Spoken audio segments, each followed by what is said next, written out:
जिंदा हो। मौत के फैसले आसमानों पर होते हैं, जमीन पर नहीं। कातिबे तकदीर ने मस्तान खान की मौत मेरे हाथ की लकीरों में लिख दी है। बता, मस्तान खान किधर है?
बता, मस्तान खान किधर है?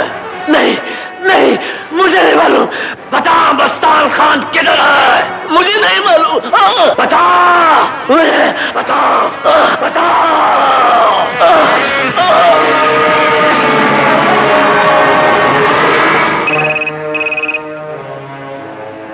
मस्तान स्पीकिंग। क्या कहा?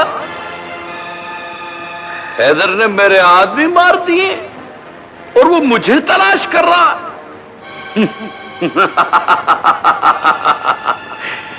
अरे पागल, मैं को खुदा नहीं जो ढूंढने से मिल जाऊं। मैं तो मस्तान हूं, मस्तान। मुझे तलाश करने वाले को लाश बनना पड़ता है, लाश। तुम अपने आदमियों से कहो कि वो हैदर को ढूंढकर मौत के अंधेरों में गुम कर दे। ये किसे सलामी दे रही है बेटी? बादशाह सलामत को।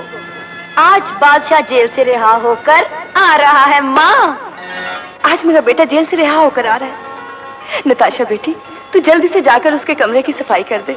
मैं उसकी पसंद का खाना बनाती हूँ। माँ, एक बात तो बता, बादशाह जब भी जेल से रिहा होकर आता है, सबसे ज्यादा खुशी तुझे होती है।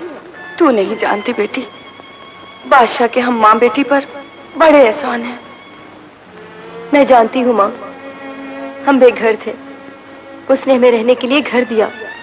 हम बेसहारा थे, वो हमारा सहारा बना। उसी के दम से मेरी तालीम का सारा खर्चा चल रहा है। मैं उसकी मंगेतर हूँ, मगर वो मुझसे शादी नहीं करना चाहता। उसने आपसे कहा है कि मेरी शादी कहीं और कर दे। मेरी बात गौर से सुनो माँ, हमारे लिए बादशाह ने अपनी जिंदगी बर्बाद कर ली है। अब मैं अपनी जिंदगी। माँ, बादशाह आ रहा है। मेरा बेटा आ गया है। बादब, बामुलाहिजा, होशियार। बादशाह आलम तशरीफ ला रहे हैं।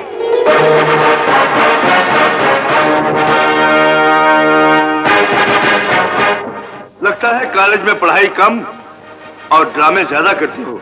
ड्रामा तो आज से स्टार्ट होगा मिस्टर बादशाह। 4 जमातें क्या पड़ गई है, कैंची की तरह जुबान चलने लगी है इसकी। इसे छोड़ माँ।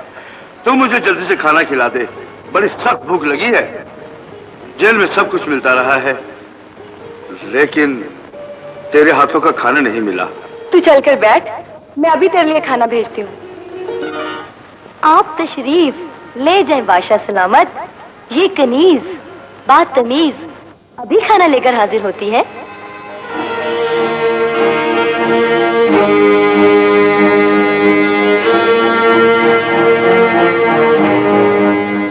नताशा, बादशाह ने तेरी बातों का बुरा मनाया है। अभी तो इब्तिदा है माँ, आगे आगे देखिए होता है क्या। आलम पना, आपकी कनीज आपका खाना लेकर हाजिर हो गई है। जान की अमान पाऊं तो कुछ अर्ज करूं। देखो ना, मैं शहजादा सलीम हूं। बोलो क्या चाहती हो। लोग कहते हैं तुम किराए के बदमाश हो, माँ कहती है तुम मोहसिन हो, मैं कहती हूं तुम मेरे हो। मुझे अपने सीने से लगाकर मेरे साथ साथ चलो, मंजिल तक पहुंच जाओगे।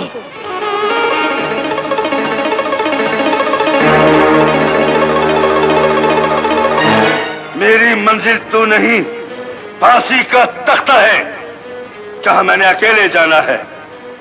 आज के बाद तेरी जबान पर इस तरह के बेहुदा लफ्ज आए तो मैं तेरी जबान काट दूंगा। चल दफा हो जा यहां से।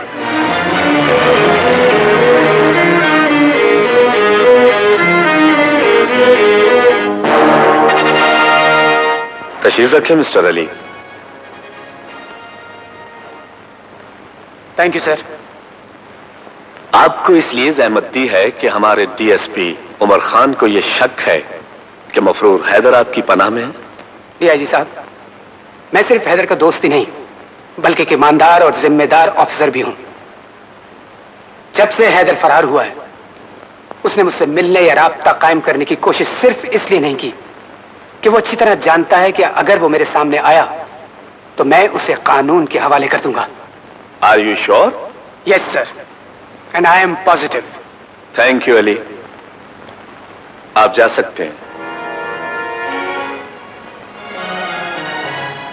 डीएसपी उमर खान। जी सर। अली को मैं अच्छी तरह जानता हूं, उसने कभी झूठ नहीं बोला। अब बताएं, मफरूर हैदर अब तक गिरफ्तार क्यों नहीं हो सका? मफरूर के घर की निगरानी की जा रही है सर, शहर की नाकाबंदी भी की हुई है, मुख्तलिफ ठिकानों पर छापे मारे, मगर रूटीन की कार्रवाई मत सुनाए उमर खान। मुझे मफरूर हैदर की गिरफ्तारी चाहिए। मस्तान खान की वजह से हम पर ऊपर से बहुत प्रेशर डाला जा रहा है। अगर 3 दिन के अंदर अंदर हैदर गिरफ्तार न हुआ तो पूरे थाने को मुअत्तल कर दूंगा, समझे? सर, अगर आप मफरूर हैदर को सलाखों के पीछे देखना चाहते हैं तो उसका सिर्फ एक ही तरीका है। जल्दी बताओ, अगर हैदर 3 दिन के अंदर अंदर गिरफ्तार ना हुआ तो मेरी पेटी उतर जाएगी। आप अकेले ही नहीं सर, आपके साथ पूरा थाना मुअत्तल हो जाएगा। अब इस मुश्किल का एक ही हल है। वो क्या? हम पुलिस वाले रिश्वत लेकर दूसरों का काम करते हैं। इसी तरह शहर का बहुत बड़ा बदमाश बादशाह पैसे लेकर दूसरों का काम करता है। वो जिस काम में भी हाथ डालता है वो काम सेकंडों में हो जाता है सर। बादशाह? जी सर, किसी बिल्डिंग को खाली कराना हो तो बादशाह, किसी का कत्ल कराना हो तो बादशाह, किसी का अगवा कराना हो तो बादशाह। मैं बादशाह को मुंह मांगी रकम देने के लिए तैयार हूं।